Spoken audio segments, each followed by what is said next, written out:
où les événements se combinent, et c'est une forme, disons, un petit peu simplifiée d'une relation polynomiale, soit une forme comprenant une amélioration, disons, de la résistance conférée par les faibles doses, qui est la courbe inférieure, qui est celle que l'on rassemble sous le nom d'hormésisme, pour lesquels il faut dire quand même, en ce qui concerne les populations, qu'on a peu de données vraiment fiables qui permettent de considérer que cela doit être utilisé comme un argument en matière de gestion des risques. Nous y reviendrons tout à l'heure. Et là, on se heurte à une difficulté qui est, en ce moment, les possibilités que peut offrir dans ce domaine-là l'épidémiologie. Et pour ce qui nous concerne, les faibles doses et les rayonnements ionisants, l'évaluation des limites de l'épidémiologie ont été définies très tôt, dès 1980, en particulier par Charles Land. Ça n'avait rien d'un scoop, je crois que tous les épidémiologistes avaient bien conscience de ce phénomène-là, mais c'est bon de le rappeler. Et Charles Land l'a fait dans un article tout à fait clair, dans lequel il montrait que pour les cancers du sein, pour lesquels on sait que le risque nominal est d'environ 600 cancers en excès par million de personnes exposées à un grès, eh bien, si on voulait faire, à partir d'une enquête épidémiologique, ce que serait la cohorte nécessaire pour avoir une réponse à 10 milligrais, on s'aperçoit qu'avec ce taux-là, il faudrait 100 millions de patients qui puissent être suivis pendant une période de 10 ans. Ce qui pratiquement est en dehors des possibilités qu'offre à l'heure actuelle l'épidémiologie. Je ne vois pas qu'il y ait de solution. Et là, pour sortir de ce dilemme-là, parce qu'il fallait en sortir, c'était Charles Land participait, comme il le fait encore à l'heure actuelle, à la Commission internationale de protection radiologique, il a dit, mais on peut quand même sortir de cette difficulté-là si on fait des hypothèses de base. Et c'est là où je crois que l'idée que défendait tout à l'heure André Oringo, à savoir la relation linéaire sans seuil n'est pas une donnée biologique, ce qu'a rappelé également Denis Mirou, c'est une donnée qui est une donnée destinée à la gestion de risque, mais elle a été prise dès le départ et par les autorités chargées de la réglementation comme une vérité biologique, car il a dit, à partir du moment où on considère que finalement c'est une mutation somatique, c'est quelque chose qui arrive au hasard, un rayonnement frappe au hasard un gène au niveau du noyau cellulaire, il acquiert une propriété qui lui donne un avantage sélectif, ça ressemble exactement aux effets que l'on peut avoir en matière d'effets génétiques chez la souris, car c'est cela qu'on connaissait à cette époque-là, et on a tout lieu de penser que pour les faibles doses, les événements ne peuvent pas se combiner, compte qu'il va y avoir une proportionnalité entre le dépôt d'énergie et l'effet tardif qui va être finalement le cancer. Et il a ajouté, et c'est là où il était extrêmement sérieux, n'importe comment, ça va nous donner la valeur limite de ce que c'est, de ce qu'est l'évaluation possible des effets consécutifs à ces faibles doses. Et de ce point de vue-là, il continue d'avoir raison. Simplement, tout le monde a oublié assez rapidement que ce ne répondait pas à une nécessité qui était une nécessité biologique. Une mise au point récente a été faite par Markov en 2006 et qui a dit certains auteurs se croient autorisés à dire qu'à partir de 10 millisieverts sur des populations, on a établi l'existence d'un risque. Oui, on l'a établi dans la mesure où on considère que la relation est linéaire sans seuil, donc il y a un argument circulaire qu'a dénoncé, bien sûr, tout à l'heure André Oringo, il a tout à fait raison. En ce qui concerne les données d'exposition professionnelle, dont je vous ai parlé tout à l'heure, à l'heure actuelle, on a de bonnes données tout à fait fiables. Il y a un excellent travail qui a été fait par Metz Flamand, en particulier en 2011, c'est une thèse, et qui a montré que pour les 37 000 agents d'EDF et d'Areva, eh bien, finalement, il n'y avait pas d'excès de cancer dans cette population-là, ni d'excès de leucémie. C'est la courbe qui apparaît. Je pense que vous devez la voir. Comment ça marche, ça?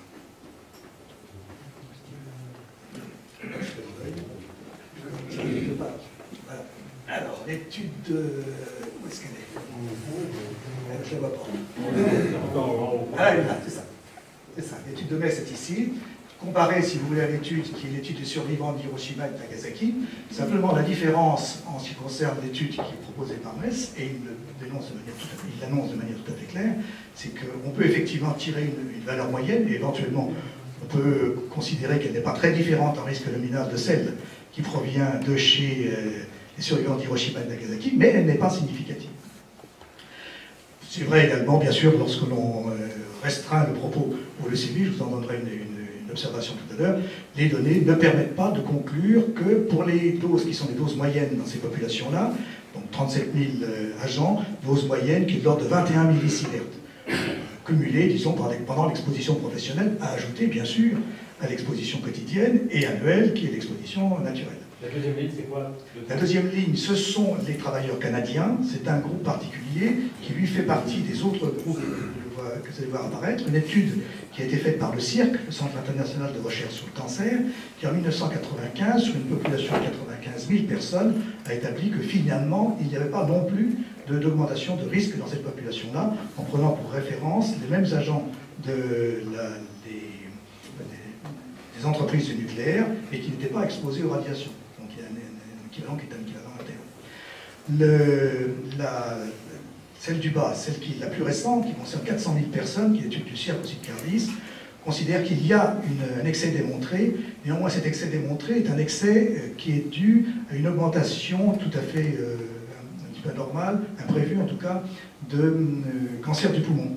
Et c'est directement impacté par les cancers du poumon que l'on trouve dans la deuxième ligne, qui est celle de la cohorte canadienne, et dont la rumeur publique, je sais que c'est plus que la rumeur publique, en fait, dit qu'elle inclut des anciens travailleurs des mines d'uranium, pour lesquels on s'attend effectivement à avoir un contingent important de cancer du poumon.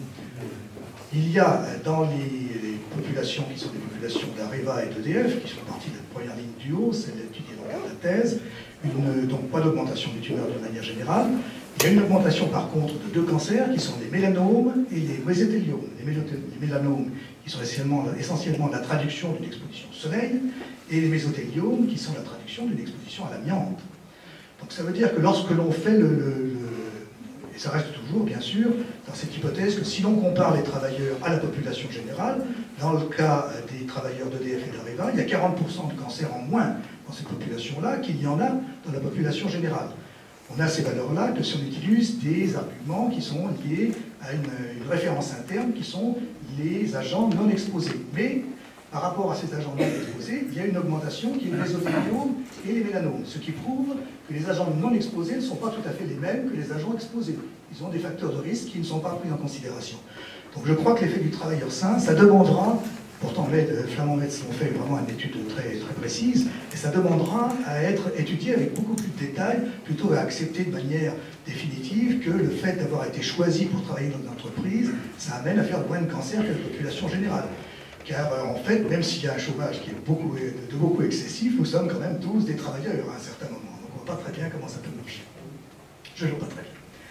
La courbe qui vous montre, disons, les leucémies dans le cadre de l'hypothèse du travail fait par Metz Flamand, et qui vous montre, disons, les grandes marges d'incertitude qui existent, et la conclusion, bien sûr, de cette étude-là, c'est qu'on ne peut pas, à l'heure actuelle, déterminer qu'il y ait un excès dans la population d'EDF et d'Areva, et on ne peut pas, très logiquement, tirer un risque nominal. Néanmoins, ces valeurs sont, si on fait l'hypothèse de linéarité, compatibles avec les risques nominaux que l'on observe à peu de différence près dans les populations où on a des données un peu plus fiables, notamment celles des survivants d'Hiroshima et Nagasaki.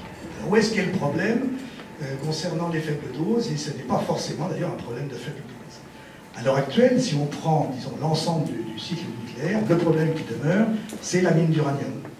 Il y a à l'heure actuelle deux grosses études qui sont faites, les deux valant à peu près des cohortes de 60 000 personnes, 60 000 mineurs dans l'ensemble des populations, disons, hors RDA, et plus 60 000 dans la population d'ex-RDA. Dans la première, il y a environ 3 000 cancers qui sont étudiés, dans la deuxième, il y a environ 3 000 cancers, pour lesquels, grosso modo, on est avec un facteur de risque attribuable qui est de l'ordre de 50%. Donc l'ensemble des cancers en excès, c'est à peu près 3 000 cancers en excès sur 120 000 mineurs exposés. Il faut quand même savoir que dans l'ex-RDA, ceci ne représente pas tous les mineurs qui ont été soumis à cette exposition, en particulier au radon et à un certain nombre d'autres toxiques, car 400 000 mineurs ont été exposés pendant la période qui a coïncidé, disons, avec la guerre froide, en particulier par l'entreprise Wismut. Et à partir de données, utilisant ce qu'on appelle les probabilités de causalité, il a été autoriser le remboursement de 7 000 de ces anciens mineurs. Donc il y a un contingent qui est probablement pour l'ensemble des populations de l'ordre de 10 000 cancers qui sont attribuables à l'exposition essentiellement au radon dans les mines d'uranium et à proximité des mines d'uranium. Le poids sur les populations riveraines n'est pas d'ailleurs uniquement lié à l'exploitation de l'uranium, parce que ces mines en ex-RDA, en Bohème en particulier, sont exploitées depuis le XIIIe siècle pour différents métaux, notamment le cobalt et l'argent. Tout à l'heure, c'est déjà Kimstal, vous voyez, ça date de loin. Et il y a eu, dans l'époque historique, jusqu'au XVe siècle, c'était décrit par Agricola et par Paracels, il y avait jusqu'à 70% des mineurs jeunes qui descendaient dans la mine et qui mouraient, parce qu'on a su par la suite être un cancer du poumon. Il n'y avait pas de tabac à cette époque-ci. Hein. Donc le radon, ne vous faites pas d'illusions, c'est un cancérogène avéré chez l'homme. Mais est-ce que les doses radon sont des faibles doses? Là, il y a un problème qui est pour l'instant insoluble, en tout cas pas par l'utilisation de ce qu'on appelle la dose efficace, c'est-à-dire l'attribution d'un facteur de qualité, parce qu'on ne sait pas définir finalement quel est le volume cible qui est important. Si on considérait par exemple que c'est le noyau cellulaire qui est à l'origine de l'ensemble des phénomènes, c'est pas forcément vrai, l'environnement joue aussi important, l'environnement de la cellule, eh bien, il faut savoir que chaque impact du radon dans un noyau cellulaire, lorsqu'il y va, c'est 350 mg à chaque fois. C'est donc des doses qui sont des doses importantes, ça n'a rien à voir avec des faibles doses. Simplement, la dose est hétérogène, un certain nombre de cellules sont irradiées, d'autres ne le sont pas, et très honnêtement, je crois qu'il est très aléatoire de vouloir transformer ça en dose homogène des livres au corps entier. Je ne traiterai pas de manière spécifique le problème du radon, sauf pour vous rappeler qu'à l'heure actuelle, il y a une controverse. La controverse concerne des corrélations géographiques, c'est la courbe du bas, celle qui paraît sous la forme d'une parabole, et qui montre que plus le sol est riche en uranium, moins il y a de cancer du poumon, ce qui est assez paradoxal. Mais par contre, lorsque l'on fait une étude plus fine, l'étude cas témoin, et que l'on mesure, on fait dans les études cas témoins, l'exposition individuelle à l'intérieur des logements,